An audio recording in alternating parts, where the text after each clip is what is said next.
Short video viral হয় কিভাবে? আপনি যখন শর্ট ভিডিও আপলোড করেন তখন 3টা 4টা 10টা 15টা 100টা ভিউজ আসে, এক ভিডিও কিন্তু ফলোতে চলে যায়। ভাই আজকের ভিডিওটা যদি দেখেন তাহলে কিন্তু আপনারা শর্ট ভিডিও কিভাবে আপলোড করবেন প্রতিটাই ভিডিও দেখার পরে কিন্তু আপনারা বলতে পারবেন যে শর্ট ভিডিও কি ধরনের আপলোড করতে হয়, তখনই কিন্তু আপনার ভিডিও কিন্তু ফলোতে চলে যাবে। আজকের কাজটা শিখেন, সঠিকভাবে যদি আপনারাও যদি ভিডিও আপলোড করেন তাহলে কিন্তু আপনাদের ভিডিও কিন্তু ফলোতে চলে যাবে। কিভাবে আজকের ভিডিও আপলোড করব আজকে কিন্তু আপনারা শিখতে পারবেন। ঠিক নিয়মে যদি আপনারা ভিডিও আপলোড করতে পারেন তাহলে কিন্তু আপনাদের ভিডিও কিন্তু ফলোতে চলে যাবে। 3টা 4টা 5টা ভিডিও আপলোড করেও কিন্তু ইউটিউব থেকে অনেক টাকা রোজগার করতেছে। অন্য কোনো ইউটিউবাররাও যদি কিছু শর্ট ভিডিও আপলোড করে যদি টাকা রোজগার করতে পারে তাহলে আপনি পারবেন না কেন? আপনারাও আজকের আমার এই ভিডিওটা দেখে শিখে নেন যে আপনারা কিভাবে শর্ট ভিডিও আপলোড করে টাকা রোজগার করতে হয়। তো চলুন আজকে শর্ট ভিডিও কিভাবে আপলোড করতে হয় এবং শর্ট ভিডিও কিভাবে আপলোড করে ভাইরাল করতে হয় আজকে এই ভিডিও থেকে আমরা সবকিছু শিখে নেব। কিভাবে আপলোড করতে হয় এবং কোথা থেকে আপলোড করতে হয় এই সবকিছু কিন্তু আজকের এই ভিডিওতে আমি দেখিয়ে দেবো আপনাদেরকে। কিন্তু ভিডিওটা একটু দেখার জন্য মনোযোগ দেওয়ার চেষ্টা করবেন, তাহলে কিন্তু শিখতে পারবেন আর ভাইরাল করতে পারবেন ভিডিওগুলো। তবে চলুন বেশি দেরি না করে মূল কাজে চলি যে কিভাবে ভিডিও আপলোড করতে হয়। স্ক্রিন দিকে ভালো করে লক্ষ্য করবেন তাহলে আপনারা বুঝতে পারবেন। ঠিক আছে, আমি স্ক্রিনে দিয়ে দিচ্ছি এই জায়গা থেকে কিভাবে কোনটা সেটিং করতে হবে, কিভাবে শর্ট ভিডিও ভাইরাল করতে হবে, সব বৃত্তান্ত কিন্তু আজকের ভিডিওতে আমি দেখিয়ে দিচ্ছি আপনাদেরকে। তো চলুন মূল কাজে চলে যাই। ভিডিও কিভাবে ফলোতে নিয়ে যাবেন তবে আজকে দেখিয়ে দিচ্ছি। তো তা দেখার জন্য কি করতে হবে, ইউটিউবটা আপনি ওপেন করে দেবেন। ইউটিউবটা ওপেন করে দেওয়ার পর দেখবেন নিচে আইকন আছে, ঠিক আছে, সেই আইকনে আপনি ক্লিক করে দিবেন। এখানে ক্লিক করে দেখুন অনেক কটা অপশন আছে, ভিডিও আছে, শর্ট আছে, লাইভ আছে, পোস্ট আছে। তো আপনি ভিডিওতে যদি ক্লিক করেন তাহলে লং ভিডিও গুলো আপনি আপলোড হয়ে যাবে। ঠিক আছে, শর্ট ভিডিও কিভাবে আপলোড করবেন? শর্ট ভিডিওতে আপনি শর্ট ভিডিও আছে এই জায়গাতে ক্লিক করে দিবেন, দেওয়ার পর এই জায়গাতে আপনি করে দিবেন। এই জায়গাতে ক্লিক করে দেওয়ার পর যে কোনো একটা ভিডিও যেটা আগে এডিটিং করে রেখে দিবেন। যখন আগে এডিটিং করে রাখবেন তারপরে কিন্তু আপনি ভিডিওটা আপলোড করবেন, না হলে কিন্তু আপলোড করবেন না। তার জন্য কি করবেন, এই যে একটা যে কোনো একটা ভিডিও আপনি নিয়ে দিলেন, ঠিক আছে, আমি নিয়ে নিলাম। নেওয়ার পর নেক্সট আছে, নেক্সটে ক্লিক করে দিব। নেক্সটে ক্লিক করার পর দেখুন এই যে সব থেকে আপনার এই ভিডিওটা সাইডে আছে না, ফটোটা সাইডে আছে। তো এই জন্য আমি কি করবো, মাঝখানে নিয়ে নিবো। মাঝখানে নেওয়ার পর যে নেক্সট ডান আছে, ডানে আমি ক্লিক করে দেবো। ডানে ক্লিক করে দেবো, এখানে পেজ আছে, আসার পরে যেন ফিল্টার আছে, তো ফিল্টারে ক্লিক করে যদি কোন ফিল্টারটা আপনার বেশি ভালো লাগছে, তো এই যে ফিল্টারটা আপনি ক্লিক করে নিতে যে কালারটা, ঠিক আছে, কালারটা ক্লিক করে নেওয়ার পর আপনি যেটা কালার আপনার সুবিধা হিসেবে নিয়ে যাবেন, আপনার সুবিধা হিসেবে কালারটা ঠিক করে নিতে হবে। ডান রাইট চিহ্ন আছে, রাইট চিহ্ন আপনি ক্লিক করে দিবেন। দেওয়ার পরে যে কি করবেন, আপনি নেক্সট আছে, নেক্সটে ক্লিক করে দিবেন। নেক্সটে ক্লিক করবো তখন এরকম পেজ চলে আসে আপনার কাছে, ঠিক আছে। পেজটা আসার পরে যে সর্বপ্রথম কি কাজ করবেন, সর্বপ্রথম দেখবেন যে এই জায়গাতে যে লেখা আছে আপনার উপরে, এই জায়গাতে, ঠিক আছে, আমি দেখে দিচ্ছি আপনাদেরকে। এই যে ডাক আইকনটা আছে, কলম আইকনটা আছে, সেই কলম আইকনটা আপনি ক্লিক করে দেবেন। কলম আইকনে ক্লিক করবেন, কাস্টম থাম্বনেল বলে, ঠিক আছে। কাস্টম থাম্বনেলটা আপনি কিভাবে লাগাবেন, যেরকম ধরুন সবথেকে আকর্ষণীয় যেটা থাম্বনেলটা আছে, আকর্ষণীয় যেটা, সেই আকর্ষণীয়টা আপনি এদিকে টেনে টেনে নিয়ে সেই আকর্ষণের থাম্বনেলটা আপনি লাগিয়ে দিন। লাগিয়ে দেওয়ার পরে আপনি যে কোনো একটা লিখে দিলেন, ঠিক আছে। তো যে কোনো ভাইরাল টাইরাল কিছু একটা লিখে দিবেন। তো আমি লিখে দিচ্ছি ভাইরাল।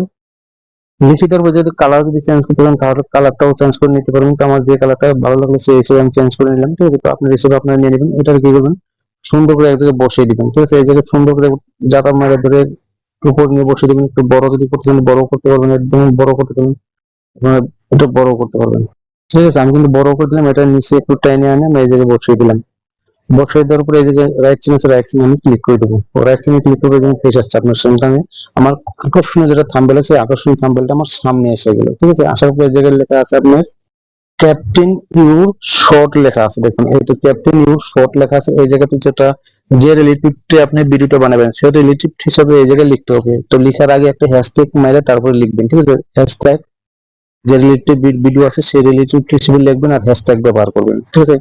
ব্যবহার করে তো সবচেয়ে গুরুত্বপূর্ণ সেটিং একটা হচ্ছে যেটা দেখুন এই জায়গাতে লেখা আছে আপনি পাবলিক, ঠিক আছে। এই পাবলিক সেটিংটা সবচেয়ে গুরুত্বপূর্ণ। এই পাবলিকটা যখন ক্লিক করুন দেখবেন এই জায়গা থেকে আপনি ভিডিও আপলোড করার আগে দেখবেন যে ভিডিওতে আনলিস্ট আছে নাকি, তো প্রাইভেসি আছে নাকি, ঠিক আছে। তো আপনি যখন ভিডিও আপলোড করবেন আমার হিসেবে তো আনলিস্ট করে ভিডিওটা আপলোড করা ভালো হবে। কারণটা যখন আনলিস্ট করে ভিডিওটা আপলোড করবেন তারপরে যখন আপনি আপলোড করার পর ওয়াইটি স্টুডিওতে যাবেন, ওয়াইটি স্টুডিও যাই দেখবেন যে ভিডিওটা আপনি কপিরাইট আসছে নাই। যদি অন্য কেউ কন্টেন্ট যদি ব্যবহার করেন তাহলে কিন্তু কপিরাইট আসার সম্ভাবনা থাকবে, ঠিক আছে। তার জন্য আপনি যখন আনলিস্ট করে ব্যবহার করবেন, আনলিস্ট করে ভিডিওটা আপনি আপলোড করবেন, পাবলিক করে আপলোড করবেন না। তারপরে যদি ব্যাক চলে যাওয়ার পরে যেহেতু শো মোর লেখা আছে, শো মোরে ক্লিক করে দেওয়ার পর দেখুন যে এই জায়গাতে লেখা আছে আপনার ডিসক্রিপশন আপনি যে কোনো রিলেটেড ভিডিও বানাচ্ছেন সেই হিসাবে ডিসক্রিপশন লিখবেন এবং হ্যাশট্যাগ ব্যবহার করে দিবেন শর্ট ভিডিও ভাইরাল করার জন্য, ঠিক আছে। তারপর টাইটেল মেটেল আছে, এগ্রম আছে, এই জায়গাতে ট্যাগ আছে, ঠিক আছে, এগুলো সব আপনি ব্যবহার করতে পারবেন। তারপর তো সবচেয়ে গুরুত্বপূর্ণ সেটিং হচ্ছে আর মেন সেটিং যেটা আছে সিলেক্ট অডিও, যেটা লেখা আছে সিলেক্ট অডিও যেটা লেখা আছে, আমি দেখে দিচ্ছি আপনাদেরকে। সিলেক্ট অডিও যেটা লেখা আছে এই জায়গাতে আপনি করবেন ক্লিক করে দিবেন। এই যে ক্লিক করার পর কি হবে আপনি জানেন, এই জায়গাতে ক্লিক করার পর এই যে দেখবেন যে নোটস ফর কিড আর একটা ইয়েস ইট মোড কিট। তো আপনি করবেন নট ফর কিড যেটা আছে এটার মধ্যে আপনি ক্লিক করে দিবেন, কারণ উপরে যেটা আছে ওইটা হচ্ছে আপনার বাচ্চাদের জন্য ভিডিওটা।